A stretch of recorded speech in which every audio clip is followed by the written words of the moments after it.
بسم اللہ الرحمن الرحیم، السلام علیکم۔ میرا نام منیف فاروق ہے اور آپ دیکھ رہے ہیں منیف فاروق آفیشیل یوٹیوب چینل۔ جو آج کی سب سے بڑی اور سب سے اہم ڈیولپمنٹس ہیں وہ میں آپ کے سامنے رکھ دیتا ہوں، اور سب سے بڑی اور سب سے اہم ڈیولپمنٹ یہ ہے کہ میاں نواز شریف صاحب کی میڈیکل رپورٹس آ گئی ہیں جو کہ لاہور ہائی کورٹ کے سامنے سبمٹ کر دی گئی ہیں۔ اب دو تین چیزیں میں آپ کے سامنے رکھنا چاہوں گا۔ ایک تو یہ کہ رپورٹ کے اندر کیا ہے، اور رپورٹ کس نے بنائی ہے، رپورٹ جس ڈاکٹر نے بنائی ہے وہ کس ہاسپٹل کے ساتھ ایسوسیٹڈ ہے، ہاسپٹل کس نوعیت کا ہے، اور بیسکلی اس کے اندر کیا ہے، اور ڈاکٹر کتنا بڑا ہے، کوئی گمنام ڈاکٹر ہے، کوئی بڑا ڈاکٹر ہے یا کیا ہے، یہ سامنے آپ کے رکھنا بہت ضروری ہے۔ امپورٹنٹ بات یہ ہے کہ میاں نواز شریف صاحب کا جو قانونی سٹیٹس ہے وہ یہ کہ وہ اس وقت عدالت سے ایبسکونڈ کر رہے ہیں۔ جب وہ گئے تھے 2019 میں تقریباً 3.5 پونے 4 سال بعد، تو لاہور ہائی کورٹ نے ہی انہیں جانے کی اجازت دی تھی 4 ہفتے کے لیے، اس بانڈ سائن کرنے کے بعد جو میاں نواز شریف صاحب کے بہاف پہ جو ایشورنس جس کی بائی دی وے دی شہباز شریف صاحب نے۔ اب میاں نواز شریف صاحب واپس تشریف لا رہے ہیں، ایشوز کیا ہیں، ان کی میڈیکل رپورٹ کتنی کریڈیبل عدالت تسلیم کرتی ہے نہیں کرتی، یہ بہت بڑے سوالات ہیں۔ رپورٹ کے اندر کہا کیا گیا ہے، اور ایک بات جو کہ ڈاکٹر نے لکھی ہے جو کہ کسی کو اس کے بارے میں علم نہیں تھا، ہر کوئی یہ کہتا رہا کہ میاں نواز شریف صاحب کا کوئی پروسیجر نہیں ہوا، وہ تو جی ایک دن بھی ہاسپٹل نہیں گئے، کچھ بھی نہیں ہوا، سب کچھ غلط تھا، اور یہ تو جی سب جھوٹ بولتے رہے۔ اب جو رپورٹ سبمٹ کی گئی ہے، دیکھیے میں تو اس رپورٹ کا جو اس کے اندر فیکٹ لکھا ہوا میں آپ کو وہ بیان کر سکتا ہوں۔ وہ کیا ہے، ڈاکٹر کون ہے، اور یہ جو ہاسپٹل کے ساتھ جس کے ساتھ وہ ایسوسیٹڈ ہے وہ کون ہے۔ اب جو ڈاکٹر ہیں ان کا نام ہے جی professor doctor Carlo Di Mario. یہ ڈاکٹر ہیں اور ایک بہت بڑے اسپیشلسٹ ہیں انٹرونشنل کارڈیالوجی کے، اور یہ کافی زیادہ ویل نون ہیں ڈاکٹر، اور جس ہاسپٹل کے ساتھ یہ وہاں آنرری کنسلٹنٹ ہیں، کارڈیالوجسٹ ہیں، وہاں وہ ہاسپٹل ہے جی Royal Brompton and Harefield hospital, جہاں پر لکھا گیا ہے کہ جہاں یہ پرائیویٹ پیشنٹس کو ٹریٹ کرتے ہیں۔ اب جو ہاسپٹل ہے Royal Brompton and Harefield hospital, basically یہ ایک ایسوسیٹڈ ہے Guy's and Saint Thomas' National Health Service Foundation Trust. جو این ایچ ایس کا فاؤنڈیشن ٹرسٹ ہے یہ اس کے ساتھ ایسوسیٹڈ ہے رائل برامپٹن ہاسپٹل اور ہارٹ فیلڈ ہاسپٹل۔ یہ کوئی گمنام ہاسپٹل نہیں ہے، بڑا ہاسپٹل ہے۔ جو رپورٹ دی گئی ہے اس رپورٹ کے اندر وہ ایک وائٹ پیپر کے اوپر ہے، اور نیچے ڈاکٹر صاحب کا سائن ہوئے ہوئے ہیں، ان کا نام لکھا ہوا ہے، اور لکھا ہوا ہے میاں نواز شریف صاحب کا to whom it may concern, اور ان کی ڈیٹ آف برتھ ساتھ میاں صاحب کی لکھی گئی ہے، اور جو بتایا گیا وہ لکھا ہوا ہے۔ اب اس کے اندر جو ایک حیران کن بات یہ لکھی گئی ہے کہ میاں نواز شریف صاحب کو دل کا مسائل عارضہ لاحق ہے، وہ ہر ایک کو پتہ ہے۔ میاں نواز شریف صاحب کی غالباً 2013 میں 12 یا 13 میں ایک سرجری بہت لائف تھریٹننگ پوزیشن میں وہ چلے گئے تھے۔ اس کے بعد بھی ان کے پروسیجرز ہوئے ہیں، 2016 میں بھی ایک بڑا پروسیجر ہوا، اور بعد میں بھی ہوتے رہے۔ اب یہ بتایا گیا رپورٹ میں کہ وہ باہر گئے لیکن کووڈ بھی آ گیا جس کی وجہ سے ان کے کچھ پروسیجر نہیں ہو سکے۔ ان کی حالت اس رپورٹ کے مطابق بتائی جاتی ہے کہ جب بگڑی تو نومبر 2022 میں ان کی ایک عدد انجیو پلاسٹی کی گئی، جو کہ الٹرا ساؤنڈ گائیڈڈ انجیو پلاسٹی تھی، جس میں سٹینٹنگ کی گئی اور بہت سے پروسیجر، وہ جو بھی ڈاکٹر حضرات ہیں آپ میں سے شاید وہ سمجھ جائیں گے کہ بیسیکلی کیا کیا گیا۔ میں ڈاکٹر نہیں ہوں، لہٰذا میں تو صرف جو لکھا ہوا ہے وہ میں آپ کے سامنے رکھ دیتا ہوں۔ تو یہ سب کچھ، یہ ساری چیز پوری بنائی گئی اور لکھا گیا کہ یہ سب کچھ میاں صاحب کے ساتھ ہے، اور ان کے ساتھ ایسوسیٹڈ پرابلمز بھی ہیں، یعنی ان کو ڈائبٹیز کی شکایت بھی ہے، اور بھی ایشوز ہو سکتے ہیں۔ جو امپورٹنٹ بات ہے وہ یہ ہے کہ میاں صاحب کی یہ اب رپورٹ آ گئی ہے، کیا یہ رپورٹ عدالت ایکسیپٹ کرتی ہے نہیں کرتی؟ کیونکہ ماضی میں کیا ہوتا تھا، ماضی میں ہوتا تھا کہ جب میاں صاحب کی رپورٹس آتی تھی، عمران خان صاحب کا دور تھا، وہ بڑے کینلی آبزرو کرواتے تھے۔ میڈیکل بورڈ پنجاب حکومت اس وقت کی بزدار صاحب کی بناتی تھی، وہ میڈیکل رپورٹ پڑھی جاتی تھی اور کہا جاتا تھا نہیں جی ہم تو اسے ریجیکٹ کریں کیونکہ میاں صاحب کو کوئی پرابلم ہے ہی نہیں۔ اب جو میاں صاحب کی اس وقت تکلیف ہے، جو پرابلم ہے، یہ تو بار بار لکھا ہوا ہے رپورٹ میں کہ ان کو ابھی بھی دل کا عارضہ لاحق ہے، اور وہ ان کے جو ریزیڈول انجائنل سمٹمز ہیں وہ موجود ہیں۔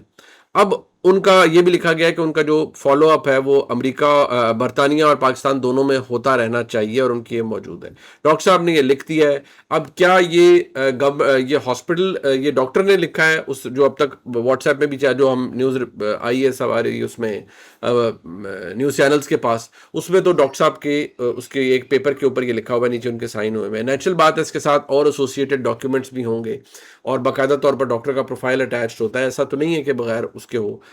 کیا یہ عدالت تسلیم کرے گی؟ یہ ایک بہت بڑا سوال ہے، کیونکہ میاں نواز شریف صاحب کو اسی کی بنیاد پر عدالت شاید ان کا، کیونکہ ویسے تو جو عام طور پر یہ ہے کہ جو شخص عدالت سے ایبسکونڈ کر رہا ہو، عدالت کو مطلوب ہو اور نہ موجود ہو، تو اس کو عام طور پر عدالتیں اس طرح ریلیف نہیں دیتی، اور عام پریکٹس یہ ہے کہ کوئی شخص اگر مفرور ہو اور پاکستان میں وہ آئے تو فوری طور پر اس کو گرفتار کر لیا جاتا ہے۔ لیکن میاں صاحب کی اس رپورٹ کی بنا پر کیا عدالت انہیں یہ گنجائش دے گی، اور عدالت انہیں یہ وقت دے گی کہ ٹھیک ہے آپ آ جائیں، اور آپ اگلے دن، یعنی آپ 21 کو اگر آتے ہیں، آپ 22 تاریخ کو اسلام آباد ہائی کورٹ کے سامنے سرنڈر کریں، اس وقت تک آپ کو حفاظتی ضمانت دی جاتی ہے تاکہ آپ کو کوئی گرفتار نہیں کرے گا۔ عدالت کیوں انہیں یہ ریلیف دے سکتی ہے، جو میں سمجھتا ہوں، ایک یہ کہ میاں نواز شریف کوئی ان نون فگر نہیں ہے، 3 دفعہ ملک کے وزیر اعظم رہے ہیں، تو لہٰذا ایسے نہیں ہے کہ وہ پاکستان آئیں گے اور پھر کہیں غائب ہو جائیں گے، غائب تو وہ ہو نہیں سکتے۔ یہ دونوں طرف ورک کر سکتا ہے آرگومنٹ، ایک تو یہ بھی نہیں کہ کیونکہ وہ اتنے نوٹیبل شخصیت ہے تو ان کا گرفتار ہونا تو بہت ضروری ہے، دوسری طرف پہ جو ان کے وکلا آرگیو کر سکتے ہیں وہ یہ کہ نہیں جی وہ اتنے نوٹیبل آدمی ہیں، بیمار تھے، عارضہ ہے، ڈاکٹر کی رپورٹ ہے، تو ان کو اتنا وقت دیا جائے، 1 دن کا کہ وہ، یا 2 دن جو بھی، کہ وہ اسلام آباد ہائی کورٹ سے جا کے رجوع کر لیں اور انہیں کوئی گرفتار نہ کریں۔ یہ اب دونوں سائڈ پر کام کر سکتا ہے، لیکن ان کے وکلا کافی ہوپ فل ہیں کہ یہ عدالت گنجائش دے دے گی انہیں کہ آپ جا کے اسلام آباد ہائی کورٹ تک آپ کو یہ حفاظتی ضمانت دی جاتی ہے۔ یہ وہ اس وقت ایشو ہے جو کہ موجود ہے، اور یہ باتیں تمام تر ابھی تک بالکل بے معنی ہیں کہ میاں نواز شریف صاحب نے ڈیلے کر دیا ہے، وہ نہیں آ رہے۔ ایون میں ابھی اس وقت کہہ رہا ہوں کہ ان کا جو عمرے پہ جانے کا پلان ہے، وہ پہلے یہ طریقے سیٹل ہے کہ وہ 10 تاریخ کو جا رہے ہیں، ابھی تک جو مجھے اطلاع ملی ہے وہ ایسا نہیں ہے کہ وہ 10 تاریخ کو کنفرم ہے، اور جو بتایا جا رہا ہے کہ جو ڈیٹ بھی چل رہی ہے کہ وہ فلانی فلائٹ پہ اور فلانے وقت آ رہے ہیں، وہ بھی ابھی کوئی سرٹن نہیں ہے، کیونکہ ابھی بہت ڈیلیبریشن ہو رہی ہے۔ ہو سکتا ہے وہ سعودیہ میں کم قیام کریں اور وہاں سے بس ہوتے ہوئے پاکستان سعودیہ سے ڈائریکٹ آ جائیں، شاید یو اے ای جائیں نا، ڈیپینڈ کرتا ہے کہ وہ کیسے اس کو مینج کیا جائے گا، لہٰذا ابھی کچھ سرٹن نہیں ہے، لیکن یہ سرٹن ہے کہ وہ 21 کو پاکستان آ رہے ہیں۔ اب یہ صورتحال ہے، کوئی اسے کتنا ایکسیپٹ کرتا ہے، اس کے بعد آج اس پہ تنقید بھی ہوگی، سب کچھ ہو جائے گی۔ اب دوسری بات یہ ہے کہ میں آپ کو ایک اور امپورٹنٹ فیکٹ کی بتانے جا رہا ہوں کہ کل ایک خبر رات کو آئی کہ صداقت عباسی صاحب کا بھی ڈان نیوز کے اوپر انٹرویو کیا گیا ہے، لیکن ڈان نیوز کی انتظامیہ نے اسے چلایا نہیں ہے۔ دیکھیے میرا اس پہ موقف صرف یہ ہے کہ یا تو آپ میرے خیال میں ڈان نیوز کی انتظامیہ نے ٹھیک کیا کہ یا تو آپ پھر وہ سوال کریں، یا میرے خیال میں وہ سارے کو کرنا چاہیے کہ پہلے تو وہ شخص اپنا سچائی میں اپنے ویئر اباؤٹس بتائیں کہ میں کہاں تھا۔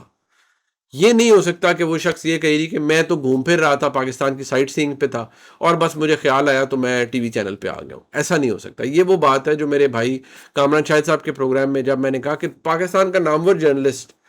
کوئی ایسا تو نہیں کہ گمنام آدمی سے عثمان ڈار صاحب مل گئے، اتنا نوٹیبل آدمی اس کے پاس عثمان ڈار صاحب آئے ہیں، تو یہ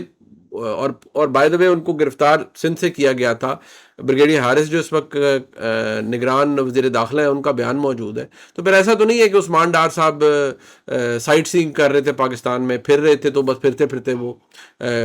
کامران شاہد صاحب سے ملاقات ان کی ہو گئی، ایسا تو نہیں ہے۔ نہ ہی وہ اپنا موبائل فون ہارن رکھ سکتے تھے عثمان ڈار صاحب۔ اسی طرح صداقت عباسی صاحب ہیں یا فاروق حبیب صاحب ہیں،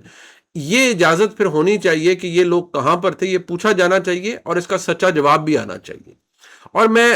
یہ بات بھی کہوں گا کہ پھر ہر ایک کو جہاں آپ 9 مئی کے حوالے سے یا عمران خان صاحب کی جماعت کی یا ان کی کسی سازش کا